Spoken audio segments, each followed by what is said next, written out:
हरे कृष्णा। कैसे हो दोस्तों? उम्मीद करता हूँ स्वस्थ होंगे, मस्त होंगे। I am Suresh Jahangir. Welcome to my YouTube channel S J math and science.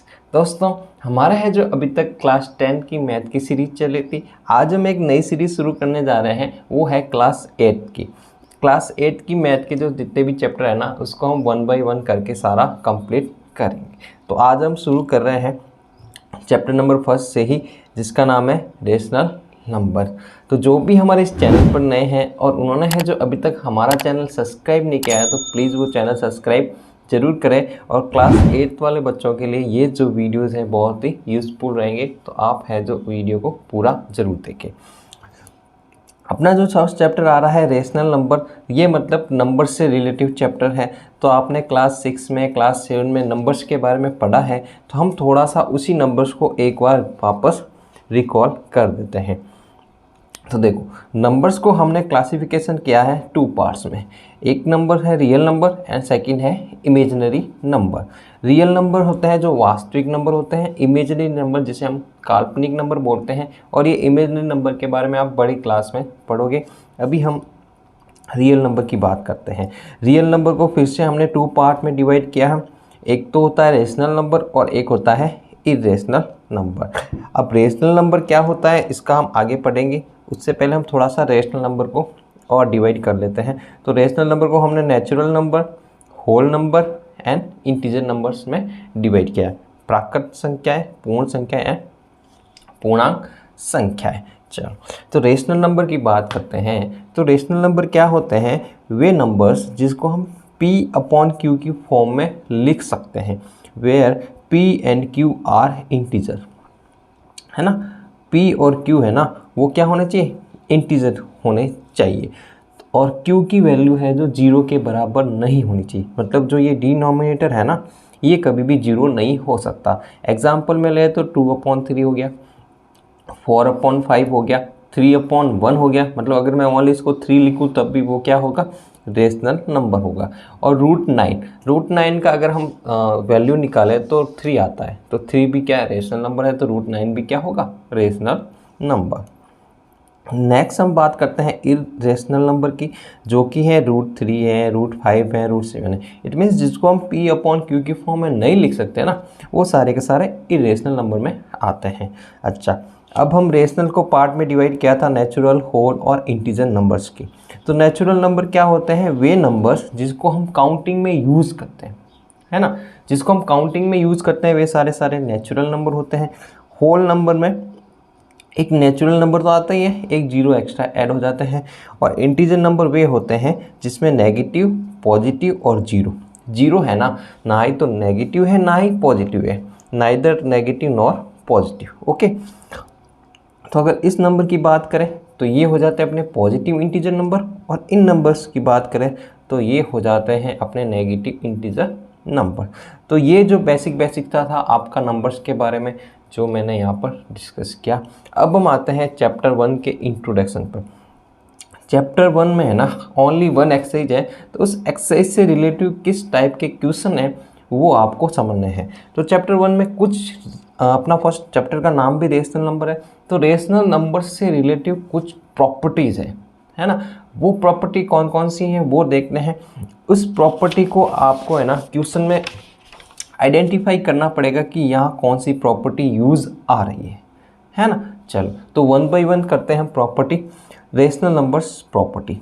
तो रेशनल नंबर प्रॉपर्टी जो फर्स्ट मैंने प्रॉपर्टी लिखी है, ये मतलब ये है जो प्रॉपर्टी होती है। उसके बाद सम स्पेशल प्रॉपर्टी भी पढ़ेंगे जो कि इम्पोर्टेंट है। ये आप सबको पता है, फिर भी एक बार मैं आपको बता देता हूँ। तो देखो, ये मैंने लिखा है rational number plus rational number. अगर मैं किसी रेशनल नंबर को रेशनल नंबर में ऐड करूँ तो वो हमेशा रेशनल नंबर में आएगा। फॉर एग्जांपल, अगर मैं 3 + 5 तो मेरा क्या आएगा? 8 आएगा। तो ये भी रेशनल नंबर है और ये भी रेशनल नंबर है, और जो मेरा आंसर आया, रिजल्ट मिला, वो भी क्या मिला मुझे? Rational number. ओके, चलो ये बात समझ में आ गई। नेक्स्ट देर का है कि rational number minus rational number is equal to rational number. Okay, ये भी सही है। अगर मैं यही एक एग्जांपल ले लूँ, 3 - 5 इज इक्वल टू क्या आएगा? माइनस का 2 आएगा। ओके, तो ये रेशनल नंबर था, ये -5 भी रेशनल नंबर था, और जो -2 आया ये भी क्या आया? रेशनल नंबर आया। ठीक है, वही अगर रेशनल नंबर को रेशनल नंबर से मल्टीप्लाई करें तो जो रिजल्ट आएगा वो भी किस में आएगा, रेशनल नंबर में आएगा। इट मीन्स अगर मैं 3 मल्टीप्लाई 5 तो भी अपने पास क्या आएगा, 15 आएगा, और 15 भी क्या है, एक रेशनल नंबर है। ओके, चलो नेक्स्ट हम बात करते हैं डिवीज़न की।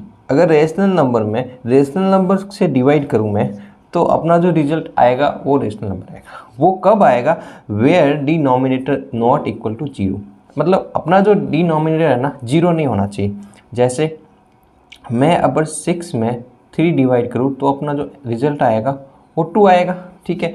लेकिन अगर मैं 6 में 0 डिवाइड करूँ तो वो है ना नॉट डिफाइंड हो जाएगा। क्या हो जाएगा, नॉट डिफाइंड, है ना। तो ये अपना है जो नॉट डिफाइंड हो जाएगा, ठीक है। तो ये मतलब 0 नहीं आना चाहिए अपने कभी भी डिनोमिनेटर में। चलो नेक्स्ट हम आते हैं सम स्पेशल प्रॉपर्टीज़, ठीक है। ये प्रॉपर्टीज़ आपके लिए बहुत इंपॉर्टेंट है। जो अपना एक्सरसाइज 1.1 है इसमें ये प्रॉपर्टीज़ आपको आइडेंटिफाई करनी होगी।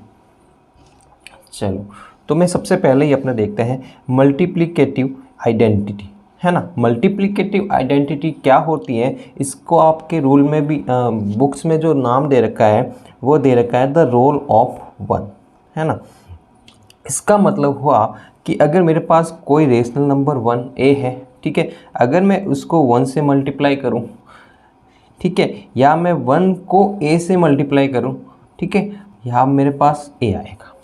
ओके, इसका मतलब क्या समझ गए, ए को 1 से मल्टीप्लाई करो, 1 से ए मल्टीप्लाई करो, अपना जो रिजल्ट आएगा वो क्या आएगा, 1 आएगा, है ना। तो आप इसको क्या बोलोगे, 1 मल्टीप्लिकेटिव आइडेंटिटी। ओके, अगर कहीं भी ऐसी फॉर्म में आ जाए ना जिसका 1 से मल्टीप्लाई हो रहा है, ठीक है, 1 को उससे मल्टीप्लाई हो रहा है और रिजल्ट भी ए ही आ रहा है, तो उसकी अगर आप आइडेंटिफाई करनी होती है तो जो आइडेंटिटी होगी आइडेंटिफाई करने के लिए वो होगी multiplicative identity. Okay, I hope ये समझ में आ गया होगा। नेक्स्ट अपना आता है मल्टीप्लिकेटिव इनवर्स, है ना। आपने क्लास 7th में रेसिप्रोकल पढ़ा है, वही होता है मल्टीप्लिकेटिव इनवर्स। समझ में आ गया। जैसे मेरा कोई नंबर है a/b, ठीक है, a/b है, तो इसका मल्टीप्लिकेटिव इनवर्स क्या होगा, b/a हो जाएगा।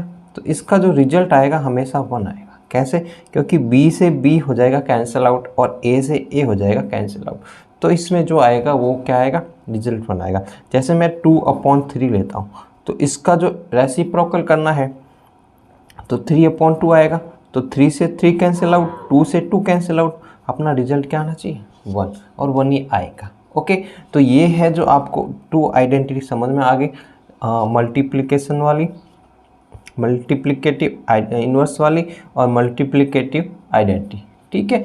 चलो ओके, तो नेक्स्ट हम जो आइडेंटिटी पढ़ते हैं वो पढ़ते हैं एडिटिव आइडेंटिटी, ठीक है। इसका क्या मतलब होता है कि अगर हम कोई भी रेशनल नंबर जैसे ए है, ठीक है, अगर मैं ए में 0 ऐड करता हूँ या 0 में ए ऐड करता हूँ तो अपना जो रिजल्ट आता है हमेशा क्या आएगा, ए आएगा। ये हो गया रोल ऑफ 0, ठीक है ना।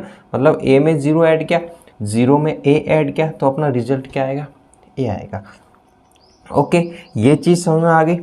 चलो नेक्स्ट अपनी जो आइडेंटिटी आती है आइडेंटिटी नंबर 4, कम्यूटेटिविटी आइडेंटिटी। इसमें क्या होता है कि अगर मेरे पास कोई रेशनल नंबर है a + b, वो इक्वल होगा b + a के। मैंने यहाँ पर क्या किया, मैंने यहाँ पर a लिया और b लिया। अगर मैं इसकी प्लेस चेंज कर लेता हूँ, a की जगह b कर लेता हूँ, b की जगह a कर लेता हूँ, मतलब उसको है जो आगे पीछे कर लेता हूँ, जो अपना रिजल्ट आता है वो बराबर आता है, इक्वल आता है, ठीक है। तो यहाँ पर देखो प्लस हो रहा है, यहाँ भी प्लस हो रहा है, तो ये जो कम्यूटेटिविटी है ना, ये आपके एडिशन में तो यूज़फुल है, फॉलो करती है, ठीक है। चलो, तो क्या मल्टीप्लिकेशन में भी होती है, तो अगर मैं a × b करूँ तो वो क्या b × a होगा, बिल्कुल, ये भी आपके फॉलो करेगी और इसमें भी फॉलो करेगी। मतलब एडिशन में और मल्टीप्लिकेशन में तो फॉलो करेगी, लेकिन सब्ट्रैक्ट में सब्ट्रैक्ट का मतलब हो गया a माइनस बी करूँ, वो फॉलो करेगी क्या b माइनस ए को? बिल्कुल नहीं करेगी। कैसे? आप एग्जांपल लेके देख सकते हैं। अगर मैं 5 माइनस 3 करूँ तो क्या 3 माइनस 5 बराबर आएगा, इक्वल आएगा? नहीं आएगा ना। 5 माइनस 3 तो आपके 2 आएगा, लेकिन 3 माइनस 2 आएगा। ठीक है। और अगर मैं a डिवाइड बाई b और b डिवाइड बाई a, क्या ये फॉलो करेगा? नहीं, ये भी नहीं करेगा।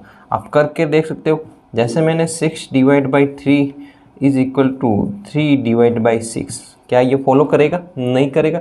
तो इसमें है जो फॉलो नहीं करेगा और इसमें नहीं करेगा, मतलब सब्ट्रैक्ट वाले में और डिवीज़न वाले में ये जो कम्यूटेटिविटी है ये फॉलो नहीं करेगा, एडिशन में और मल्टीप्लिकेशन में फॉलो करेगा। ओके, चलो नेक्स्ट हम आइडेंटिटी जो पढ़ते हैं वो हम आइडेंटिटी पढ़ते हैं एसोसिएटिविटी, है ना। एसोसिएटिविटी क्या होता है वो थोड़ा सा समझ लेते हैं। इस पर मेरे पास 3 रेशनल नंबर है, कोई मेरा a हो गया प्लस b हो गया और c हो गया। मैंने है ना यहाँ पर b और c को है जो कोष्टक में ले लिया, वो इक्वल होगा किसके? a प्लस b प्लस सी। मतलब अब की बार क्या कर दिया मैंने, a प्लस बी को मैंने कोष्टक में ले लिया। मतलब यहाँ जो कोष्टक में थे वो थे b प्लस सी, ठीक है। और यहाँ जो कोष्टक में आ गया वो आ गया a प्लस बी। मतलब इसका है ना साथी चेंज हो गया।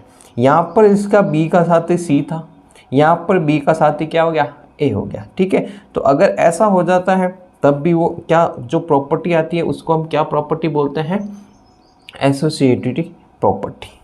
ओके, तो ये है जो ये भी आपके देखो ये एडिशन में आएगी, एडिशन में फॉलो करेगी, मल्टीप्लिकेशन में भी ये फॉलो करेगी, है ना। तो मैं इसको a इंटू बी इंटू सी लिख सकता हूँ, यहाँ फॉलो करेगी, लेकिन ये सब्ट्रैक्ट में फॉलो नहीं करेगी, ठीक है। ये नॉट इक्वल टू होगा a minus B minus C.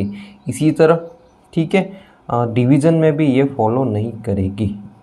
Okay, not equal to होगा a divide by B divide by C, ठीक है ना। चलो ये अपनी एसोसिएटिविटी समझ में आ गई। नेक्स्ट अपना आता है डिस्ट्रीब्यूटिविटी। डिस्ट्रीब्यूटिविटी का मतलब होता है ये जो आपका नाम से ही पता चल रहा होगा, डिस्ट्रीब्यूट करना। क्या करना? डिस्ट्रीब्यूट करना। जैसे मैं अगर लिखूँ ऐसे a b प्लस सी, ठीक है। तो इसको मुझे डिस्ट्रीब्यूट कर देना है, मतलब a है ना b को भी दे देना और a है जो c को भी दे देना। तो मैं इसको a b plus a c लिख सकता हूँ। ओके, इसी तरह अगर मैं a b माइनस सी लिखूँ, ठीक है, तो मुझे अब इसको डिस्ट्रीब्यूट करना है, तो मैं a b minus a c लिख सकता हूँ। तो ये कुछ आपके प्रॉपर्टीज़ हो गई। आई होप आपको ये सारी प्रॉपर्टीज समझ में आ गई, और कौन सी प्रॉपर्टी क्या होती है, किस तरीके से उसे आइडेंटिफाई किया जाता है, वो मैंने आपको समझाने की कोशिश की और उम्मीद करता हूँ आपको समझ में भी आ गई होगी। अब हम आते हैं क्वेश्चन पे। अपनी जो न्यू एनसीईआरटी है ना, उस पर आपके जो एक्सरसाइज है वो 1.1 ही है, और उसमें भी ओनली क्या है? 3 क्वेश्चन है। क्या है? 3 क्वेश्चन है। तो वो हम 3 क्वेश्चन कर लेते हैं। तो फिर आपको है ना ये फर्स्ट क्वेश्चन दे रखा है, name the property under multiplication used in each of the following. मैंने कहा था ना आपको आइडेंटिफाई करनी पड़ेगी जो भी प्रॉपर्टी है। तो सबसे पहले देखो क्या लिखा हुआ है, -4/5 into 1। Okay, 1 into -4/5 is equal to क्या होगा? -4/5। तो देखो सबसे पहले ही मैंने कुछ ऐसी आइडेंटिफाई बताई थी जो आपके कुछ ऐसी थी, a into 1 equal to 1 into A is equal to A. ये कौन सी आइडेंटिफाई थी? ये अपनी थी 1 इन मल्टीप्लिकेटिव आइडेंटिटी। ओके, ठीक है। तो इसका जो आंसर हो गया वो हो गया 1 इन मल्टीप्लिकेटिव आइडेंटिटी। ओके, तो नेक्स्ट आपका दे रखा है -13/17 इंटू -2/7, -2/7 इंटू -13/17। तो मतलब यहाँ a इंटू बी था, अब क्या कर दिया? b इंटू ए कर दिया। मतलब इसकी जो प्लेस है ना चेंज कर दी, तो ऐसे भी मैंने बताया था आपको, तो a into B is equal to क्या होता है, b इंटू ए, ऐसा कुछ बताया था। आप वीडियो के बैक जाके देखना ऐसा कैसा, और उसको हमने जो लिखा था वो लिखा था कम्यूटेटिविटी, है ना, क्या लिखा था, कम्यूटेटिविटी। ओके चलो नेक्स्ट आपका दे रखा है -19/29 into 29/-19 is equal to 1। LCB identity हमने पढ़ी थी, ठीक है, वो क्या थी, वो ऐसी थी a/b इंटू b/a, और मैंने बोला था इसका रिजल्ट हमेशा 1 आएगा, तो ये देखो 1 ही आ रहा है। तो ऐसी जो आइडेंटिटी उसको हमने क्या लिखा था, मल्टीप्लिकेटिव इनवर्स आइडेंटिटी। कौन सी आइडेंटिटी, इनवर्स आइडेंटिटी, ठीक है। तो ये अपना क्वेश्चन फर्स्ट हो गया। इसमें फर्स्ट में तो थी 1 इन मल्टीप्लिकेटिव आइडेंटिटी, सेकंड में थी कम्यूटेटिव आइडेंटिटी थी, और जो थर्ड में थी मल्टीप्लिकेटिव इनवर्स आइडेंटिटी थी। ओके चलो नेक्स्ट हम क्वेश्चन नंबर सेकंड पे आते हैं। Tell what property allow you to compute. अब ये देखो, ये कुछ आपको दे रखा है, ठीक है, इसमें आपको आइडेंटिटी करना है कि कौन सी प्रॉपर्टी है। तो देखो ये 1/3 into 6 into 4/3 as a 1/3 into 6। अब देखो यहाँ पर ये कोष्टक था और ये कोष्टक, हमने एक आइडेंटिटी पढ़ी थी साथी वाली आइडेंटिटी, ठीक है। इस पे 6 के साथ 4 इंटू 3 था, अब यहाँ 6 के साथ क्या हो गया, 1/3 आ गया। तो इसमें है जो आपके जो साथी है ना वो बदल गया, तो उसका हमने ऐसा कुछ पढ़ा था a into B into C is equal to a into B, इसको कोष्टक में ले लिया था इंटू सी। तो इसमें जो आइडेंटिटी यूज की थी वो हमने यूज की थी SOCATBT, ओके, आइडेंटिटी। तो ये आइडेंटिटी हमने यूज़ की थी, और तो इसमें भी कौन सी आइडेंटिटी आएगी, ये आइडेंटिटी आएगी। नेक्स्ट आपका जो थर्ड क्वेश्चन दे रखा है और लास्ट क्वेश्चन है इस एक्सरसाइज का और चैप्टर का, जो भी आप कहना चाहे। चलो, the product of two rational number is always is. तो अगर मैं आपको बताऊं तो मैंने हम सबसे पहले ही यही देखा था, मेरे पास ये है, ये दो रेशनल नंबर के प्रोडक्ट है, हमेशा क्या आते हैं, रेशनल नंबर में ही आते हैं। तो यही दे रखा है the product is two rational number is always. तो यहाँ जो ब्लैंक में आपको भरना है वो यही भरना है, क्या आएगा, रेशनल नंबर्स, ओके। तो इसके साथ ये एक्सरसाइज हो जाती है 1.1 भी कंप्लीट और चैप्टर 1 भी हो जाता है कंप्लीट। हमने है जो एक ही वीडियो में इसका इंट्रोडक्शन भी पढ़ लिया और इसके जो एक्सरसाइज के क्वेश्चन थे वो भी हमने है जो कंप्लीट कर लिए। तो आपको ये वीडियो कैसा लगा है प्लीज़ कमेंट करके ज़रूर बताइएगा। वीडियो को लाइक कीजिएगा और अपने दोस्तों के साथ शेयर कीजिएगा, और जिन्होंने भी है अभी तक हमारा चैनल सब्सक्राइब नहीं किया है तो प्लीज़ वो चैनल को सब्सक्राइब ज़रूर करें। Thank you so much, take care, bye bye, धन्यवाद।